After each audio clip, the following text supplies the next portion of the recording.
and 4,600 people have died. In Europe, as the U.S. ban on travel begins tomorrow, Italy is still the world's hardest hit country outside of China, with more than 12,000 cases and 800 deaths. It's ordered almost all non-essential businesses to close. France and Spain each reporting more than 2,200 cases, and Germany more than 2,000.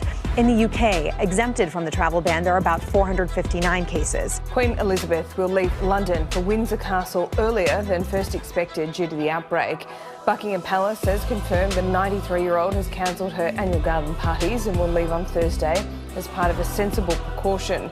The Queen is expected to remain there beyond the Easter period.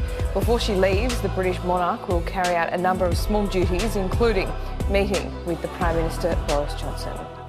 Are you serious? Are you serious? I mean, Italy is being walloped by the coronavirus with over 27,000 cases, people dying like flies.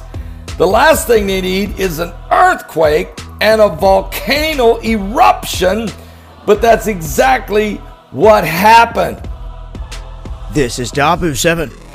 It looks like the government of Spain is the latest to announce that their country is being put on lockdown. They are stating that individuals are to stay inside of their homes all across the country, every corner of it, unless you need to go to the hospital to get tested, or you're ill, go to the pharmacy, or to get to work and back. Roadblocks are set to become the norm after Italy followed China's example by locking down around 16 million people in an effort to stop the spread of the new coronavirus. The number of infections has soared along with its death toll over the weekend, prompting Italy's government to bring in emergency measures. And tonight, the Vatican now revealing a bishop who recently met with the Pope has now tested positive. Tonight, at least 349 deaths reported in just the last 24 hours in Italy alone. The images are haunting. You've seen them. France, Spain, and Germany now locking down their countries.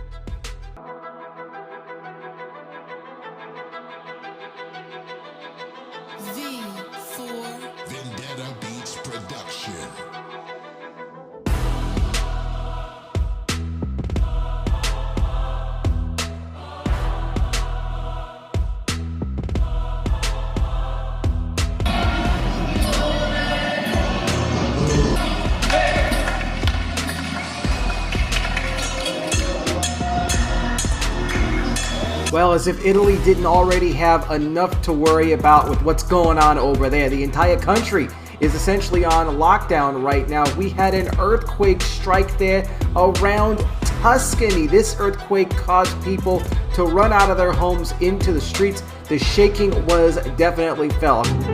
There can be no funerals in Italy, only names in the paper, pages and pages of obituaries for those claimed by corona. The dead laid to rest unaccompanied, their mourning families, some of them millions, still stuck at home. Farland, good morning, Julia. Good morning, Eva. That new travel ban announced by the White House sparked chaos at European airports this weekend and massive crowds at airports in the US overnight as Americans try to find ways to rush home. This as more European countries and some of the biggest tourist destinations locked down their public spaces. Overnight, chaos at Chicago's O'Hare Airport as passengers return home from Europe. Thousands of travelers left standing in a crowd for hours, shoulder to shoulder, waiting to be processed through new enhanced COVID-19 screenings. Calling the crowds unacceptable, the governor of Illinois slammed President Trump and Vice President Pence, tweeting, "You need to do something now." Starting at midnight tonight, the US is banning travel from the United Kingdom and Ireland. The wife of Prime Minister Pedro Sanchez, along with 2 Spanish officials, testing positive for the virus. For the most part, Italy is a ghost town. There is nobody outside in downtown Rome in any of the major monuments. The Trevi Fountain, the Spanish Steps, absolutely empty. For the most part, Italy is a ghost town. For the most part, Italy is a ghost town.